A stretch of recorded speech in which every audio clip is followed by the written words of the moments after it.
wanaagsan ayaan dhegeystayaal mar kale idin leenahay. madaxweynaha jarmalka Frank Walter Steinmeier ayaa waalid sharafeed wuxuu u noqday gabar Soomaaliya. dalka jarmalka ayaa waxaa waalid walba marka ay dhalaan cunugooda toddobaad ee dhashay isagoo muwaadin Jarmala waxaa damaanad qaad waalidnimo oo sharafeed ay ka helaan madaxweynaha dalkaasi.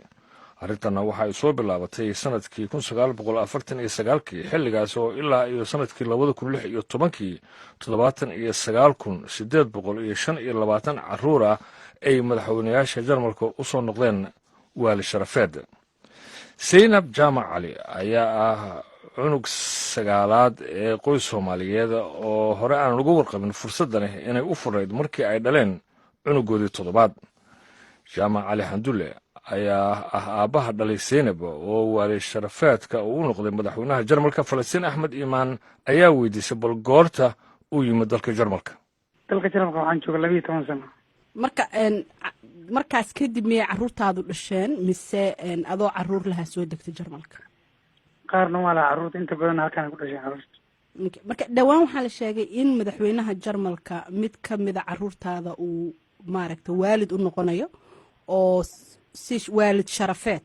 marka bal nooga waran sheekadaasi.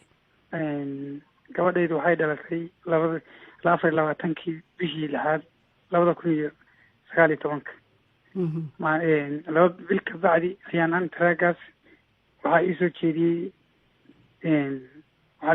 antaragaas inuu jiro inuu madaxweynaha. marka muxuu yahay antaragaas? waa shahaado sharaf uu madaxweyne ugu noqonayo gabadhayda adeer sharafeed. marka ma qof walba ha la siiyaa? maxay tahay shuruudaha iyo siyaabaha lagu helo? lama siiyo ilmaha, waxaa la siiyaa marka ilmuhu ay halkan ugu dhashaan 7 carruura oo ay Jarmalka haystaan. qof aan sharciga Jarmalka haysanin lama siiyo. waxaana loo siiyaa marka ugu horeyso inuu qofku 7 carruura dhalo. hadduusan 7 haysan 7 ama wixii ka badan intaasi. marka sidee ku ogaatay ood kula xiriirta adiga?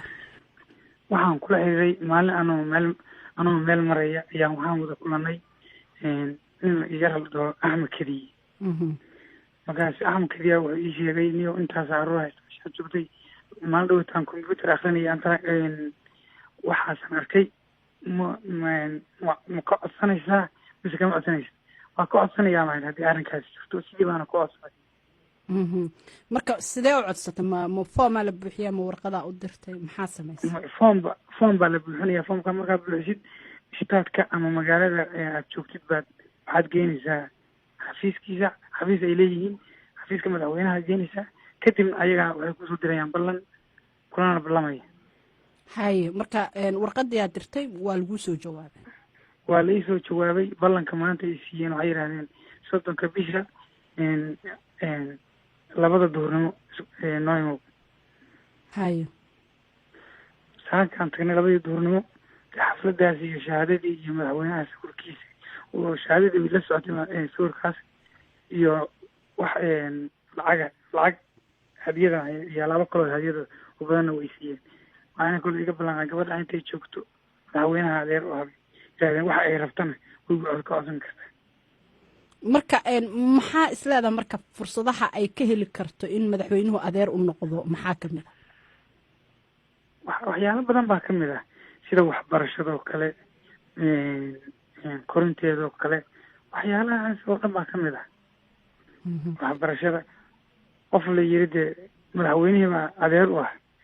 dee waxbarashadu wax walbana waa sii dhiiran kalin kartaa. meel kastoo ay tagtana oo dhalashadeeda la tagtana waxaa laleeyahay waa lagu tixgelinaya.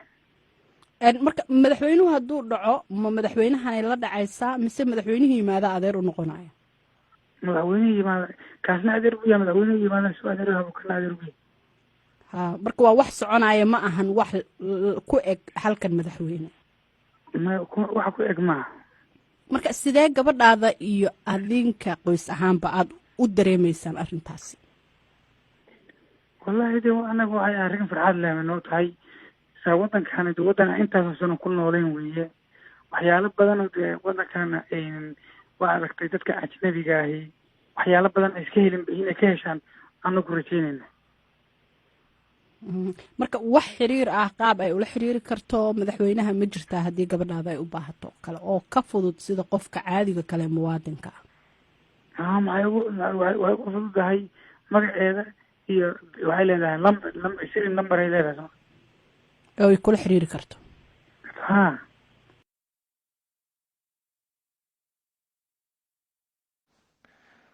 kaasina dhegeystayaal wuxuu ahaa jaamac cali xandulle oo ah aabbaha gabar uu dhalay oo waali sharafeed uu noqday madaxweynaha dalkaasi jarmalka waxaana uu u warramayey falastiin axmed iimaan.